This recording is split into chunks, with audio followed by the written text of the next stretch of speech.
Imagine a 2006 Harley Softail rolling into your town, but it doesn't sound like thunder yet.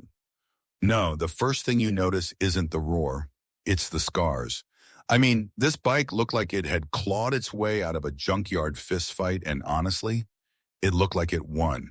There was no shiny paint, no polished chrome to catch the sun, just bare steel, rust streaks, and weld burns.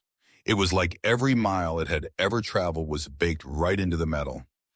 And then you see it, hand-carved across the gas tank with a grinder and darkened by fire. One word: karma. The man riding it went by the name Stray Dog. He used to say that paint was just makeup for machines that were afraid of growing old. He'd look you in the eye and say, "Karma ain't afraid of nothing." And let me tell you, neither was he. But as strange as that bike was, it wasn't the rust or the scars that made people stop and stare. It wasn't even the name carved into the tank. It was the passenger. Or, well, I should say the co-pilot. Right up front, like he owned the whole damn highway, was a dog. We're talking 80 pounds of golden doodle. His name was Bark. He stood right there between Stray Dog and the handlebars, front paws planted firm near the risers. His fur was blowing wild in the wind.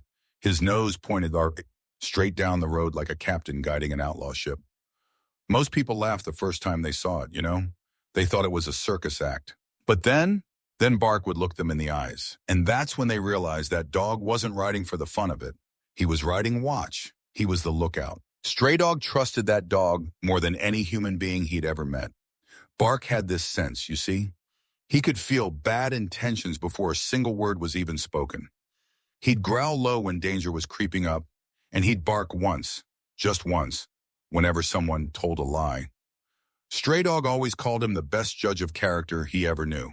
Whenever the road ahead felt wrong, Bark would just lean back against Stray Dog's chest. It was a silent warning, a bond forged in wind and asphalt. They were like two outlaws born from the same storm. They spent their days roaring through the Kentucky backroads. Karma, the bike, looked like a woman who didn't need any makeup to be beautiful. Every dent on that frame had a story. Every scratch meant survival. It was the truth written in steel and rust. But Karma had a habit, a real habit, of carrying trouble right to their front tire. Or maybe it was just that trouble couldn't resist following them. Wherever they rolled into town, there was always something waiting. Crooked deputies, outlaw clubs, or just mean men looking for a fight. And Bark always knew which kind they were before Stray Dog even put the kickstand down. That's the thing about the road, right?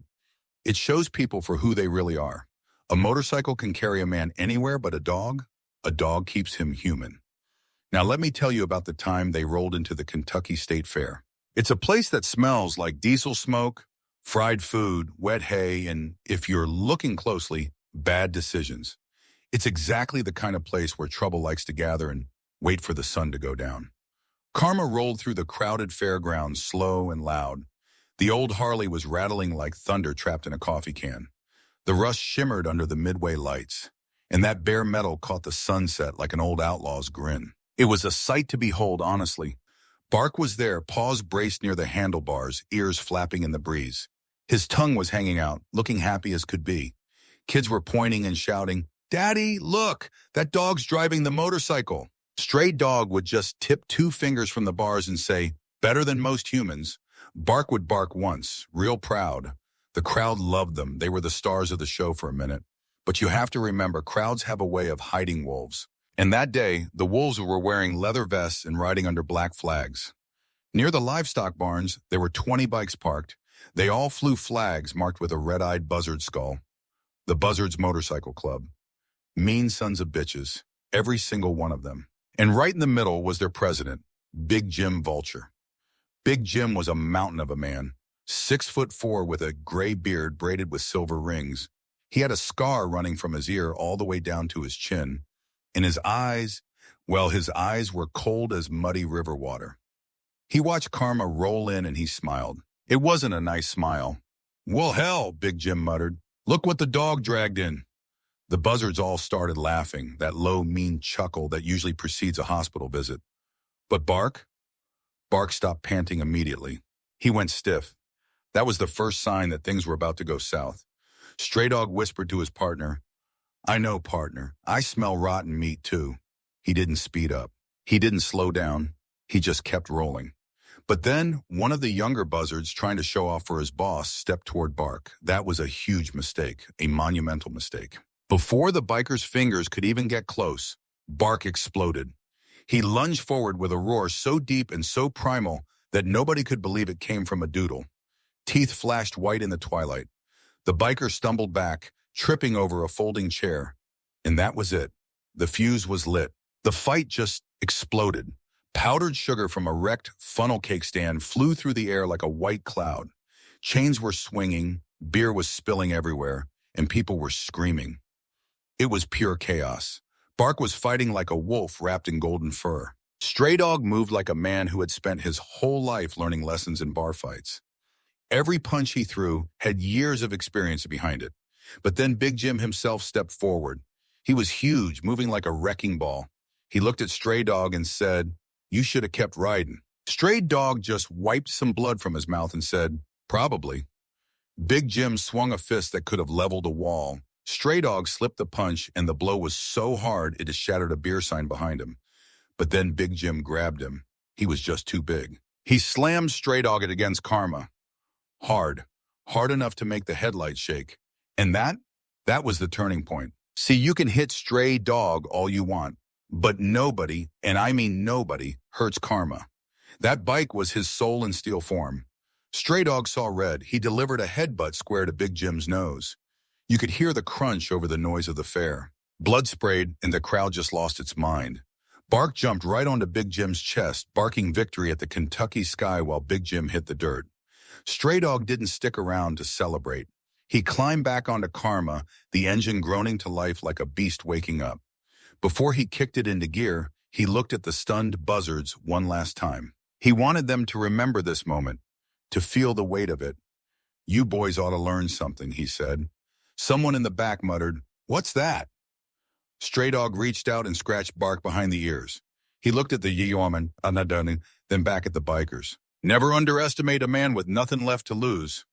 Bark barked once, right on cue. It was like they'd practiced it 1,000 times. "Or a dog smart enough to keep him alive," Stray Dog finished. And with that, he cracked the throttle. Karma roared, a sound that drowned out the fair, the music, and the screams. They vanished into the night, leaving a cloud of dust and the smell of burnt rubber behind. By the time the sun touched the road the next morning, the legend of Stray Dog and Bark had already spread across the state. People were talking about the man and the dog who took on the buzzards. You know, I think about that story a lot. It's not just about a fight or a bike. It's about loyalty. It's about finding a companion who knows your heart better than you do. Stray Dog and Bark, they weren't just traveling. They were living the only way they knew how.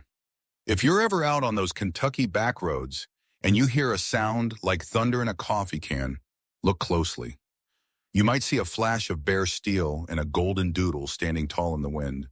And if you do, just give them a wave. They've earned it, because in a world that tries to polish everything down until it's smooth and fake, there's something beautiful about the rust, something honest about the scars, and there's definitely something sacred about a bong who rides watch for a man named Stray Dog. Nico, signing off. Wait, before I go, I should tell you, some folks say Big Jim Vulture never quite got his smell back after that headbutt. And the buzzards? Well, they don't hang out near the livestock barns anymore. They say the ghost of a golden doodle still haunts that spot. But that's just talk, right? Or maybe it's not. In the world of the road, stories have a way of becoming more real than the truth. And karma? Well, karma always finds a way to catch up with you.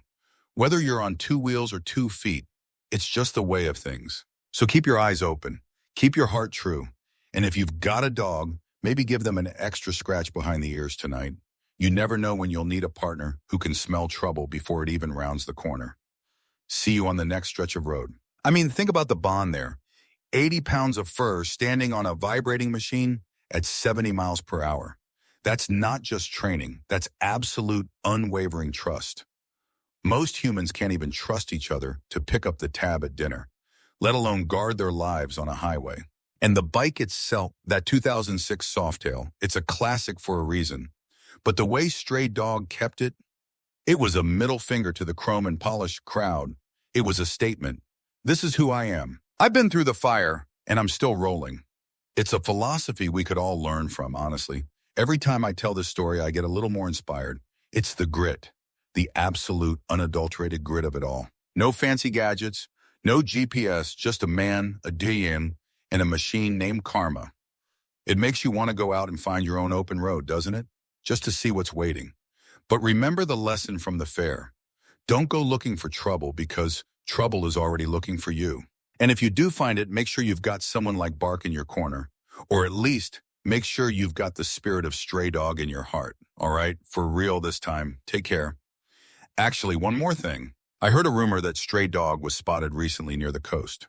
Same bike, same dog, same attitude. They say he's looking for something, or maybe he's just running from the things that couldn't keep up. Either way, the legend continues, and that's the best kind of story. The kind that doesn't really end. It just moves to a different state, a different road, a different sunset. Because as long as there's asphalt and a sense of freedom, Stray Dog and Bark will be out there, somewhere between the rust and the stars. Watching, waiting, riding. It's funny how a simple story about a biker can carry so much weight. But that's the power of the narrative. It connects us to these archetypes, the lone rider, the faithful hound, the battle against the bullies. It's timeless, and in the hands of someone like Stray Dog, it's legendary. So as you go about your day, think about your own karma. What are you carving into your tank? What scars are you showing the world? And most importantly, who's riding watch for you? It's something to ponder while you're stuck in traffic or sitting at your desk. Stay wild, friends. I'll leave you with this. The road doesn't care who you are. It doesn't care how much money you have or what you've done. It only cares about the next mile. And if you can face that mile with a dog by your side and a head held high, then you're doing better than